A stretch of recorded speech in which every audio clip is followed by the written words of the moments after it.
Hello guys, ഞങ്ങൾ ഈ പോണത് എങ്ങോട്ടാന്നറിയോ? നമ്മുടെ കുഞ്ഞാപ്പൂൻ്റെ ബർത്ത്ഡേ സെലിബ്രേറ്റ് ചെയ്യാനാണ്. വേറെ എങ്ങോട്ടും അല്ലട്ടാ, നമ്മുടെ നെട്ടൂരുള്ള കായൽ റെസ്റ്റോറൻറ്റിലേക്കാണ്. എല്ലാവർക്കും കൂടി ഓട്ടോയിൽ പോകാൻ പറ്റാത്തത് കൊണ്ടിട്ട് കുറച്ച് പേര് ഓട്ടോയിലും ബാക്കി കുറച്ച് പേര് ടൂ വീലറിലും ആണ് വന്നത്. അങ്ങനെ കുറേ പേരൊന്നുമില്ല, ഞങ്ങൾ ഫാമിലി മാത്രമായിട്ട് ചെറിയ രീതിയിലുള്ള ചെറിയൊരു സെലിബ്രേഷൻ ആണ്. അങ്ങനെ ഞങ്ങൾ കായലെത്തി. ശനിയാഴ്ച ആയതുകൊണ്ട് പറയേ വേണ്ട, അത്യാവശ്യം നല്ല തിരക്കായിരുന്നു. ഓൾമോസ്റ്റ് എല്ലാം ഫില്ലായിരുന്നു കേട്ടോ. പിന്നെ ഇവിടുത്തെ ആന്റണി ചേട്ടനെ പരിചയം ഉണ്ടായിരുന്നു കൊണ്ടിട്ട് അധികം ഡീലില്ലാതെ നമ്മുടെ കാര്യങ്ങളെല്ലാം അടിപൊളിയായിട്ട് നടന്നിട്ടാ. പിന്നെ കേക്ക് കെട്ടിയാനായിട്ടുള്ള ഒരു പരിപാടിയൊക്കെ ആയിരുന്നു കേട്ടോ. ടേബിൾ സെറ്റ് ചെയ്യലും ടേബിൾ അറേഞ്ച്മെന്റ്സ് ഒക്കെ ആയിരുന്നു.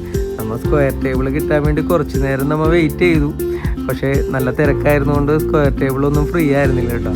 അതുകൊണ്ട് റൗണ്ട് ടേബിൾ തന്നെ ലാസ്റ്റ് എടുക്കേണ്ടി വന്നു. ഇവിടെ നമുക്ക് എന്ത് പരിപാടി വേണമെങ്കിലും സെറ്റ് ചെയ്യാം. Birthday party, bride to be, അങ്ങനെ എന്ത് വേണമെങ്കിലും സെറ്റ് ചെയ്യാം. അത് നമുക്ക് ഇവന്റിന് കൊടുത്ത് ചെയ്യണമെങ്കിൽ അങ്ങനെ ചെയ്യാം, ഇല്ലെങ്കിൽ നമുക്ക് നമ്മുടേതായ രീതിക്ക് വേണമെങ്കിലും സെറ്റ് ചെയ്യാം. കാരണം അതുപോലെ ഉണ്ട് ഇവിടുത്തെ ആംബിയൻസ്, അതേപോലെ നല്ല സ്പേസും ഉണ്ട് ഇവിടെ. ഈ കാണുന്ന സ്റ്റാറിന്റെ അവിടെ നിന്നിട്ടാണ് എല്ലാവരും കേക്ക് കട്ട് ചെയ്യണം. അങ്ങനെ ഞങ്ങൾ കേക്കൊക്കെ എടുത്ത് കേക്കൊക്കെ അറേഞ്ച് ചെയ്യണമായിരുന്നു. അപ്പോഴാണ് മഴ പൊടിയാൻ തുടങ്ങിയത്. പിന്നെ അങ്ങോട്ട് എല്ലാം ഭയങ്കര സ്പീഡായിരുന്നു കേട്ടോ.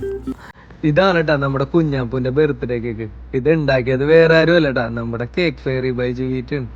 ഞാനൊരു റാബിറ്റിന്റെ ഒരു തീമാണ് പറഞ്ഞത്, അതെനിക്ക് അതേപോലെ തന്നെ അവള് അടിപൊളിയായിട്ട് സെറ്റ് ചെയ്ത് തന്നിട്ടാ. അങ്ങനെ മഴ മുറുകണതിന് മുമ്പായിട്ട് ഞങ്ങൾ കേക്ക് കട്ട് ചെയ്തിട്ടാ.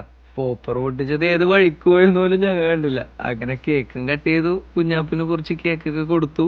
കുഞ്ഞാപ്പ് അപ്പോഴത്തേക്കും ചെറിയ രീതിക്ക് അലമ്പായി വന്നിട്ടിരിക്കണായിരുന്നിട്ടാ. കുഞ്ഞാപ്പിന് കേക്ക് ഭയങ്കര ഇഷ്ടമാണ്. ആദ്യം എന്താണെന്ന് അറിഞ്ഞാലേ ആള് തിന്നോളും കേട്ടോ. പിന്നെ അങ്ങോട്ട് തിന്നോളും, കാരണം മധുരം അയാൾക്ക് ഭയങ്കര ഇഷ്ടമാണ്. അങ്ങനെ കുഞ്ഞാപ്പൂന് കുറച്ച് കേക്കൊക്കെ എല്ലാരും വെച്ച് കൊടുത്തു. പിന്നെ കേക്ക് കട്ട് ചെയ്ത് ഞാൻ അവിടെയുള്ള കുറച്ച് പേർക്കൊക്കെ കൊടുത്തിട്ടാ. കൊടുത്തതിൽ 2-3 പേര് എന്നോട് ചോദിച്ചിട്ടാ കേക്ക് ഉണ്ടാക്കിയതാണോ എവിടെ നിന്നാണെന്നൊക്കെ. ജീവിച്ച താങ്ക് യു. കേക്ക് ഒരു രക്ഷ ഉണ്ടായിരുന്നില്ല കേട്ടാ, അടിപൊളിയായിരുന്നു. പിന്നെ എല്ലാരും കേക്ക് കഴിക്കണതിന്റെ തിരക്കായിരുന്നു കേട്ടാ. ദേ ഇതാണ് നമ്മുടെ കായലിന്റെ എല്ലാമായ ആന്റണി ചേട്ടൻ. ചേട്ടൻ എനിക്ക് പേഴ്സണലി അറിയാട്ടാ, കാരണം എന്റെ ഓഫീസിന്റെ തൊട്ട് ഇപ്പുറത്താണ് ചേട്ടൻ ഓഫീസ് എടുത്തേക്കുന്നത്. സൗണ്ട് ഇപ്പോഴും റെഡി ആയിട്ടില്ല കേട്ടാ, അതുകൊണ്ടിട്ടാണ് ഒരുമാതിരി ആയിട്ട് ഇരിക്കുന്നത്. ആംബിയൻസ് വൈസ് ഇവിടെ ഒരു രക്ഷയില്ലേട്ടാ. പിന്നെ ചെറുതായിട്ട് മഴ പൊടിഞ്ഞപ്പോ തന്നെ നമുക്ക് ഒരു കൊടയൊക്കെ സെറ്റ് ചെയ്ത് തന്നിട്ടാ. പിന്നെ കുഞ്ഞാപ്പൂന്റെ ഡ്രസ്സൊക്കെ മാറ്റി, അപ്പോഴത്തേക്ക് തന്നെ കുഞ്ഞാപ്പൂ ഓണായി. പിന്നെ ആള് ഭയങ്കര കളിയും ചിരിയൊക്കെ ആയിരുന്നു. കുറച്ച് പേര് വൈഫിനോട് ചോദിച്ചിട്ടാ ഈ ഡ്രസ്സ് എവിടെന്നാ എടുത്തേന്ന്. ഇത് നമ്മുടെ ഇൻസ്റ്റയിൽ നീഡ് ലൂം എന്ന് പറഞ്ഞ ഒരു പേജ് ഉണ്ട്, അതിൽ നിന്ന് എടുത്തേന്ന്. നമ്മ പറയണ പോലെ നമുക്ക് അവർ കസ്റ്റമൈസ് ചെയ്ത് തരുന്നത്. ഞങ്ങൾ ഹട്ടാണ്ട ബുക്ക് ചെയ്താ. അങ്ങനെ ഞങ്ങൾ ഹട്ടിൽ കയറി. അപ്പൊ ബാക്കി ഫുഡ് അടി കാര്യങ്ങളൊക്കെ നമുക്ക് അടുത്ത വീഡിയോ കാണാം. അപ്പൊ വീഡിയോ ഇഷ്ടപ്പെട്ട എല്ലാവരും ലൈക്ക് ചെയ്യുക, ഷെയർ ചെയ്യുക, കമന്റ് ചെയ്യുക. ചാനൽ സബ്സ്ക്രൈബ് ചെയ്തിട്ടുണ്ടെങ്കിൽ അതും കൂടി ചെയ്തേക്കിട്ടാ. അപ്പോൾ നമുക്ക് അടുത്ത വീഡിയോ കാണും വരെ